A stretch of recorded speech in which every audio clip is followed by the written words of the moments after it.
Heman Bekele has long been passionate about science. He's been whipping up so-called potions of household ingredients since he was about 4 years old. But now his inventions are making a big impact for the future of skin cancer treatment. Such an impact, in fact, that Time magazine has named him the Kid of the Year. And 15-year-old Heman joins us now. So nice to meet you. Thank you so much for joining us tonight. Thank you so much for inviting me. I'm really happy to be here. So I imagine happy, there are a whole bunch of words, ecstatic maybe. What was your initial reaction when you found out you were Kid of the Year and you're going to be on the cover of the magazine? It felt surreal. I mean, to be completely honest, I'm still fully taking it in now. More than anything, well, of course, I felt so happy, but as well as that, really inspired and motivated because, you know, I'm still 15 years old, but this experience has shown me that even at a young age, my ideas can be heard and valued. And so it'll definitely be something that'll motivate me in the future as well.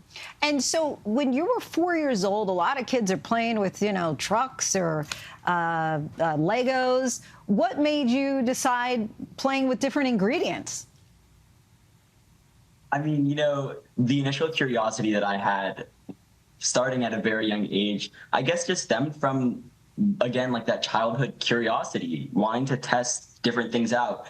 It was really not to, you know, go towards a specific objective. I was really just mixing together random household chemicals to try to find a reaction that looked cool. So whether it was laundry detergent, baking soda, it was all really just to have fun. And of course, it's nowhere near the cancer research I'm doing now, but I really do credit it for it growing to the curiosity I have today in the lab.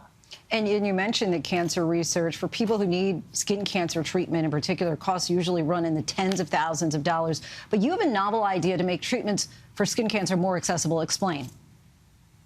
Yeah, so my bar of soap is called SCTS, which stands for Skin Cancer Treating Soap. And pretty much it's this compound-based bar of soap charged with different cancer-fighting chemicals, the main one being this drug called imiquimod. Without getting too in-depth into the science of it all, just a general explanation is that it's a more affordable and accessible alternative to modern-day skin cancer treatments, which, like you said, can span into tens of thousands of dollars.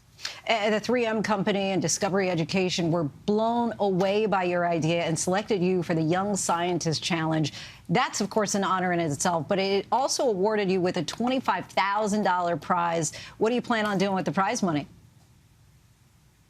Most of the money will probably be used just towards my further education, putting it away for college. But then as well as that, of course, pursuing an idea like this can be a little pricey when it comes to the legal certifications, the patenting. So a little bit of the money will also go towards that as well. And of course, you're just a rising 10th grader at this point, but not just attending high school. Tell us about the work that you're doing at Johns Hopkins and the Bloomberg School of Public Health.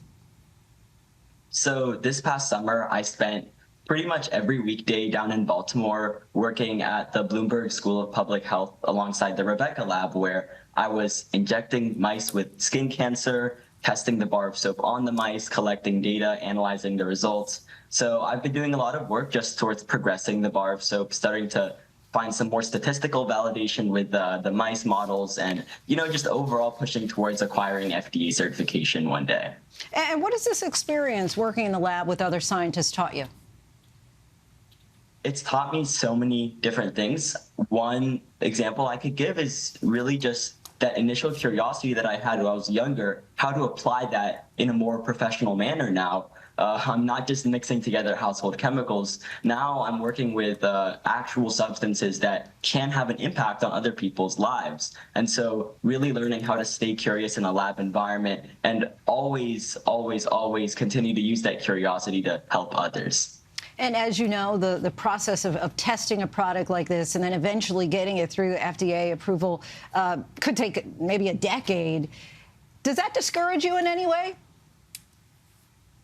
Not really. I mean, of course, there are times where when you hear it could take almost a decade, it's a little bit discouraging. But at the same time, I'm always really motivated by the idea that even if it would take a decade, at the end, this bar of soap would be in the hands of somebody else, making a direct impact on their lives. So as long as it might take, I'm still very motivated and excited to see where it will go. You're already making a direct impact on so many lives. Just, I would imagine other young people seeing you on the cover of Time magazine.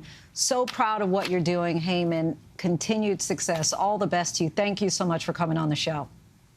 Thank you so much for having me.